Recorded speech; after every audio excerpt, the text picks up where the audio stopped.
Okay, I'm going to try to do a quick overview of Romans, first 3 chapters, maybe 4. We have a book here that the Apostle Paul says, I was separated out unto the gospel by God. Now, Paul was a man who was separated initially by his family and by the people of his community unto the being a Pharisee, being a leader in the Jewish world.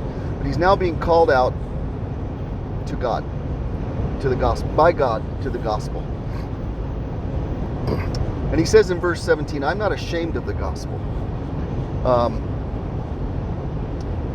He says that for good reason, because the Jewish heritage was very proud of their race, their genetic connection to Abraham, their historical connection to Moses and the law given at Sinai, and the prophets, Jeremiah, Isaiah, all the history of the temple being destroyed in Babylon and God rebuilding the temple, and their resistance to the Roman occupation and rule over them, and the fact that they had a special dispensation from Rome to not have, they were the only nation Rome occupied and ruled over that did not have to give obeisance to Caesar as God. And they died, many of them died for that, and they were very proud of their history. So Paul is now saying, I'm throwing all that away as far as a way of righteousness. And I am now turning wholeheartedly, because God has revealed to me that what was hidden in all these scriptures that I thought were about the law and keeping the law, they're actually about the gospel and Jesus Christ and the way of salvation by faith. And I'm not ashamed of that. I'm going to go ahead and give up all these accolades and all these things that these people have been telling me about what an awesome guy I am and how I'm an up-and-coming star, and I'm going to be I'm not ashamed to say that that has not made me righteous. It has never made anybody righteous. And it was a reasonable covenant to have, and it kept the focus of on a people on God and on the God of the universe, and there's good things that came from it, but it is not the way of righteousness. The way of righteousness is revealed in the gospel. So, and that's by faith. Now, there were people in the Old Covenant who did live by faith. It just wasn't explained as clearly in the Old Covenant as it is in the New. So Paul is now saying, there's a lot of people who misunderstand God's purpose historically. A lot of Jewish people. And he's saying, we have thought as Jews that we were a holy people by virtue of being the children of Abraham, the descendants of Abraham, by virtue of all these other things I just mentioned about being the keepers of the books, the holy books. All good things, but not things that make one righteous. So, Paul says, I am now devoted, completely separated from all of these other things, from any other purpose in life but to proclaim and declare the gospel and help people understand and live it. And then he starts to explain after verse 17 there in chapter 1. He's like, so let's just look at this. We have a bunch of Gentiles, which we Jews consider as, at that time, the Jewish people considered them as very unclean, very kind of like beasts, of the unclean beasts that really we don't want to have anything to do with. Getting too close to them defiles us, and we don't really want to be in there. We're just we are our own separate thing, and we're not going to worry about them. They're pretty unclean people. They're unrighteous, defiled, while we are the pure breeds, or whatever you want to call it. And he kind of goes through that in chapter 1. He doesn't say that. What he actually does is he's like, yeah, I got you. Those Gentiles are rotten. And he starts listing all their sins. They don't believe God. They don't believe in God. They don't believe in the real God. They're idolaters. They're sexually immoral. They're They cheat each other, they lie, they're disobedient to every good thing. And yeah, you're right. Those people are pretty bad. They're pretty bad. And then he gets into chapter 2 and he goes, hey, guess what? You think you're better just because you have a law? You who say, I will teach the babes and the babes in Christ. Because Paul's writing to Christians here, people who have said they're Christians, are following Jesus. And yet some of them were not wanting to let go of the law of Moses as their way of salvation. So he's like, you who say you're a Christian and at the same time you want to teach all these people who are these Gentiles who are coming to faith and say, well, by the way, don't forget about the law of Moses. Don't forget that you shouldn't do this, you shouldn't do that. And he's like, are you guys doing it? You say don't do this, don't do that. Are you doing it? And the answer, of course, implied was, yeah, you are. You are stealing. You are living more for yourself than you are for God. You tell them to live for God. You tell them to not live according to the lusts of their flesh, but that's what you're doing. And you're heaping up wrath for yourself if you're not careful. Even you who say you have the law, who are so, just knowing the law and having the law doesn't make you righteous. And then he gets into, by the way, it never could for nobody. It's not that you need to try harder. You can't try hard enough. You can't do it. You can't overcome your own self-centered desires. You can't live a perfect life and live according to God's law without sinning against him. And the more laws you have, the more sins you commit. The more obvious your sin is. So he goes through that in chapter 2, and then he gets into chapter 3, and he kind of culminates, he kind of just draws it to a conclusion like, hey, all have sinned. What I'm trying to get across here is, don't be cocky. You have sinned. The Gentiles have sinned. We have all sinned. And God is the God of the Jews. He's the God of the Gentiles. There's one God, one creator. He's not just our God. He's their God too. Quit acting like you have some sort of special relationship that you get to be super special with God. Yes, he came to you first, and his salvation, if you want to think of it as being yours first, fine, take it and run with it. Run with the gospel and share it with those people who are second in line, if you want to think of it that way. I'm fine with that. Just take the gospel and make that the basis for your righteousness. And then he says, it's by faith. It's by faith that we're righteous. Let me explain. You can't be good enough. And then he says, what is our father Abraham, who we're also proud of as Jews to be our father? Oh, we're Jews because of Abraham. Blah, blah, blah. What does he find regarding righteousness? How did he become righteous? By trusting God, by believing. God said you're going to have a son, and Abraham's like, I'm too old to have a son, but if you say so, okay, I'll trust you. How did David become righteous? He goes into David. He talks about that. How did David become righteous? Well, David knew he was a sinner. He was called out on his gross sin, which should bring guilt to anybody's heart. Killing someone's husband and taking them as your wife, murdering to get a woman that you have the hots for.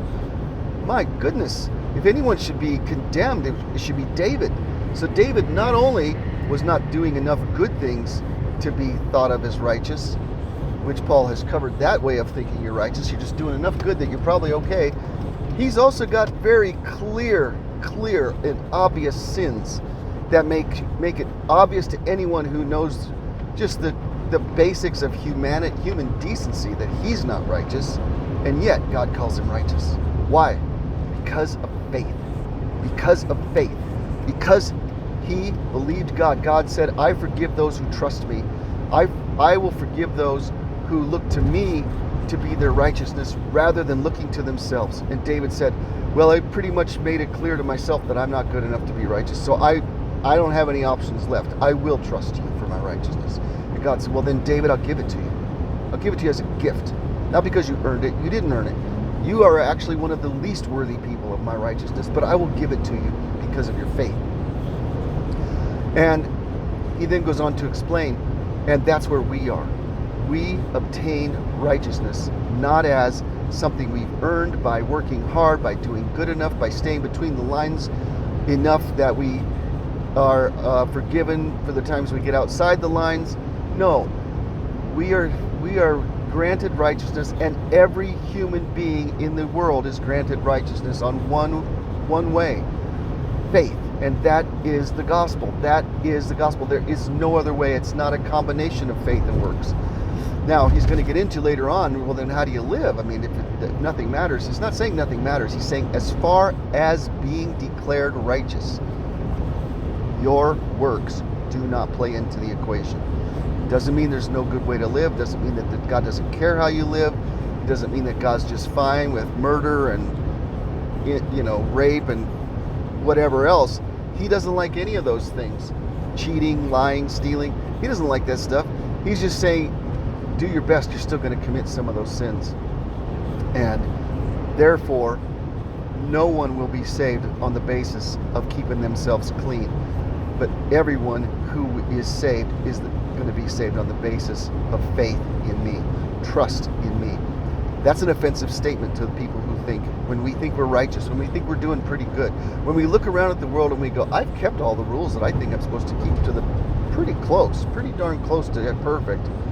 Made a couple mistakes here and there, but nobody's perfect, blah, blah, blah. Well, what we really have is a self-righteous heart. We don't even know it. We don't even know it. We're living in self-righteousness. And Paul said, why did these Gentiles get to come into this place of such joy and happiness and forgiveness, and where it's obvious, like they're just like, man, this is cool. We have a God that loves us. We didn't even know He existed. We didn't honor Him. We didn't love Him. We didn't pray to Him, and yet here we are, just granted a gift of love from the Father in heaven who made us, and told that we're part of His people. How did that happen? And it's just by faith, because Paul came and told them that Jesus was the way of life. Jesus was the way of forgiveness for their sins. They didn't need to offer their sacrifices in their pagan temples. They couldn't give enough money. They couldn't have enough mourning. They couldn't fast enough. They couldn't be sad enough. But Jesus could paid the price with His blood on the cross. He wiped out all their sins, all their failures, all their hatred, all their guilt, and they're innocent now before God. And all God says is, believe me, believe it, believe that, and you will be mine. You'll be counted as righteous. It's offensive to someone who doesn't want that. Someone who wants to say, I have tried really hard my whole life to do what's right. I've tried really hard, and I think that should count for something. I get it. I mean, I understand that. I get it that you don't want to say all that effort, like, it doesn't count for anything. And it does count for something. It counts for, hopefully if you didn't screw up too bad, you have family members that are grateful that you're in their family. But no, as far as righteousness, this is what Paul's talking about in this book. Righteousness with God. Innocence before God. Guiltlessness, not being guilty, not having anything to serve time for, not having anything to owe a fine for. As far as that is concerned, no, it doesn't play into the equation. It's all by faith. So we have to come, that has to be the foundation for a relationship with God. And that's what Paul's getting at here. Now, he does move into how to live later on in the book of Romans. He doesn't ignore the fact that there's life to live, and that we don't want to just be self-centered because, hey, we can sin and God forgives us, so let's just do whatever we feel like. No, he makes it very clear that's not what he's talking about. But the foundation has to be laid in this. I am a sinner. I have failed. I don't have enough goodness. I don't have enough righteousness. I don't have enough good deeds to outweigh my bad. I don't have enough money in the bank to cover my debts. God, whether you want to call it, He's the judge who's going to put me on the gallows because the crimes I've committed are heinous enough for that, or whether you want to call it, He's the accountant who's going to call me out and say, you owe this much, and if you don't pay it, we're taking your house. I mean, it doesn't, whatever it is, however you want to, whatever kind of analogy you want to use, the fact is we're bankrupt. We're bankrupt. And we have nothing to offer. And Jesus comes in and says, I'll pay that. I have enough to pay it. I will do it. I just ask. I just not ask. I'm telling you the way. I won't do it if you don't trust me. If you don't want me to, I'm not going to.